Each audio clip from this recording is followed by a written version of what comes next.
আসসালামু আলাইকুম রহমতুল্লাহ বরকাতু। আশা করছি আপনারা সবাই ভালো আছেন। তো আজকে আমরা কথা বলবো আমাদের ওয়াকাফ সম্পত্তির যে আমরা আন্দোলনগুলো করেছি। প্রথমেই আমি বলতে চাচ্ছি, মুসলিমের ঘুম দেরিতে ভাঙে, মুসলিমের ঘুম দেরিতে ভাঙে, মুসলিমের ঘুম দেরিতে ভাঙে। এই কথাটা বলার অনেক কারণ আছে। একটু বিশ্লেষণ, একটু চিন্তা ভাবনা করে দেখবেন মুসলিমের ঘুম কেন দেরিতে ভাঙে। যতদিন না মুসলিমের এই পিঠ দেওয়ালে ঠেকিয়ে যাচ্ছে অতদিন মুসলিমের ঘুম ভাঙে না। তো বর্তমান দেখেন ওয়াকাফ সম্পত্তি নিয়ে আমাদের যে হারে আমাদের উপর অলরেডি মোদী সরকার কেন্দ্রের তরফ থেকে উমিদ পোর্টাল একটা ওয়েবসাইট জারি করেছে, যেখানে রেজিস্ট্রেশন করা বাধ্যতামূলক। এবং এই রেজিস্ট্রেশন যদি কেউ না করে তাহলে 6 মাস থেকে 8 মাস পরে তেনারা সেই সম্পত্তিগুলো বিতর্কিতভাবে ঘোষণা করে দেবেন। তো এখন কথা হচ্ছে, এত কিছু হয়ে যাচ্ছে, এই ভারতে এত কিছু হচ্ছে, মুসলিমরা কিছুই করতে পারছে না।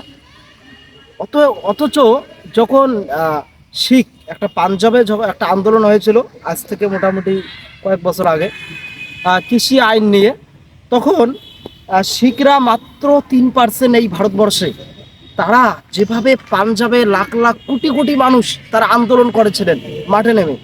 আর আমরা মুসলিমরা যেখানে আমরা 40-45% বর্তমান ভারতে আমরা আছি, তারপর আমরা সেই রকম আন্দোলন করতে পারছি না কেন? আমাদের দোষ আছে, মুসলিমদের অবশ্যই এখানে ত্রুটি আছে। কিছু দালাল আছে এখানে, দালালদের জন্য, মুনাফিক, এই মুনাফিকদের জন্য আজকে আমাদের এই পরিস্থিতি। যারা সবসময় টাকাকে টাকা টাকার নোট দেখলেই তারা পাগল হয়ে যায়। সেই সব টুপিওয়ালা দাড়িওয়ালাদের জন্য আজকে আমাদের এই পরিস্থিতি। যাই হোক, আমরা কথা বলতে যাচ্ছি, আমরা বেশি মানুষের গিবত করব না, মানুষকে নিয়ে আমরা সমালোচনা করব না। এখন কথা হচ্ছে, মুসলিমদের ঘুম কেন দেরিতে ভাঙে। আমি সর্বপ্রথম এই কুচবিহারে যখন আদালতের মধ্যে, পার্লামেন্টে যখন এই ওয়াকাফ বিলের কথা উঠেছিল, সর্বপ্রথম কুচবিহারে আমরা আন্দোলন করেছি। এক সপ্তাহ পরেই সর্বপ্রথম আমরা আন্দোলন করেছি। সেই আন্দোলনের চিত্র আপনাদেরকে দেখাবো। সেখানে মানুষকে এমনভাবে আহ্বান করেছি, মানুষদের সাড়া দেয়নি, এমনকি অনেক আলেম ওলামারা সাড়া দেয়নি। দেখুন পাশে, এটা হচ্ছে কুচবিহার আন্দোলন। সর্বপ্রথম কুচবিহারে এই আন্দোলনটা হয়েছিল।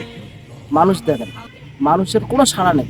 আর আজকে যখন আমরা 13-14 তারিখ দিনটায় মাথা ভাঙায় এই আন্দোলনগুলো করছি, এই আন্দোলনগুলো কখন হলো? আইন পাশ হওয়ার পরে এই আন্দোলনগুলো করলাম। আইন যখন পাশ হয়ে গেলো পার্লামেন্টে, তারপরে আমরা আন্দোলনে মাঠে নামলাম। তো মুসলিমদের ঘুম দেরিতে ভাঙবে না কেন? যখন এখন পিঠ যখন দেওয়ালে ঠেকে গেল, তখন এরা মাঠে নামলো। আরে ভাই, যে আন্দোলনগুলো আমাদের এই আজ থেকে আমাদের রমজানের আগে, আমাদের এই সব রমজানের পরেই আমাদের এই যে আন্দোলনগুলো করা উচিত ছিল, সে আন্দোলনগুলো আমরা এই কিছুদিন আগে করলাম। আইন পাশ হওয়ার আগেই আমাদের যে আন্দোলনগুলো করার কথা ছিল, সেইগুলো আমরা আইন পাশ হওয়ার পরে আমরা করতেছি। আরে ভাই, আমাদের কি আইন তো, ওই বিল তো পাশ হয়ে গিয়েছে।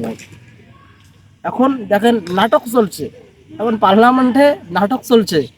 এই যে স্থগিত, এই তারিখ 15 তারিখ, 27 তারিখ, 5 তারিখ স্থগিত।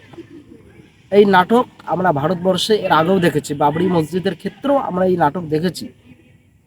তো এখন এই আইন যে স্থগিত করতেছে, এখানে যে ওরা পার্লামেন্টে পাস হবে না, এর কোনো গ্যারান্টি দিতে পারবো না। কারণ এটা আইন যেহেতু পাস হয়ে গিয়েছে, এখানে যেভাবেই হোক এই ভারতবর্ষে, এর আগে ওই বাবরি মসজিদের যিনি রায় দিয়েছিলেন 3 দিন পরে সে রাষ্ট্রপতি হয়েছে।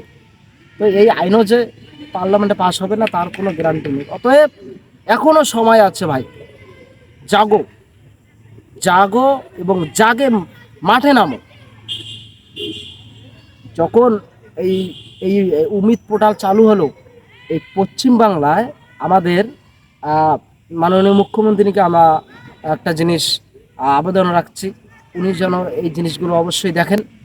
এই পশ্চিম বাংলা যেন উমিদ পোর্টাল চালু করতে না পারে। উনি তো ভাষণ দিয়েছিলেন, পশ্চিমবাংলায় কিছু করতে পারে। আমাদের এই সম্পত্তিগুলো যেন বিতর্কিতভাবে ঘোষণায় পরিণত যেন না হয়। তো মুসলিমদেরকে বলবো, ভাই এখনো জাগার সময় আসছে, এখনো জাগো, না জাগলে ওয়াকফ সম্পত্তি থাকবে না। আর ওয়াকফ সম্পত্তি হাতছাড়া হলে আপনার বাবার কবর দিতে গিয়েও বেধর্মী লোকদের কাছে ইজাজত নিতে হবে। আপনাকে মসজিদের সিঁড়িতে পা পা দিতে গেলেও তোমাকে বেধর্মী লোকের ইজাজত নিতে হবে। অতএব এখনো চিন্তা ভাবনা করো।